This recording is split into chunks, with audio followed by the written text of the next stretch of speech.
నమస్తే మేడం, మీ పేరండి? లక్ష్మి. ఇంట్లోనే ఉంటారండి? ఇంటికాడే ఉంటా.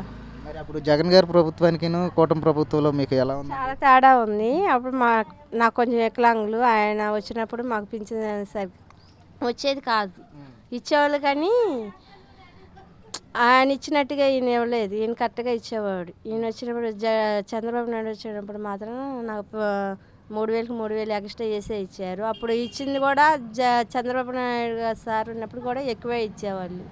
మళ్ళీ అప్పుడు పెంచారు కానీ ఇప్పుడైతే నాకు ఏమీ పెంచలేదు. ఆయన పదవులు ఉన్నప్పుడు అయితే నాకు పెంచలేదు. ఈయన వచ్చినప్పుడల్లా ఎప్పుడు నాకు పెరుగుతూనే ఉంటుంది పింఛన్ డబ్బులు. దాంట్లో అయితే పర్వాలేదు. కొంచెం అయితే నాకు చంద్రబాబు నాయుడు దాంట్లోని కొంచెం పర్వాలేదు, బాగానే ఉంటుంది.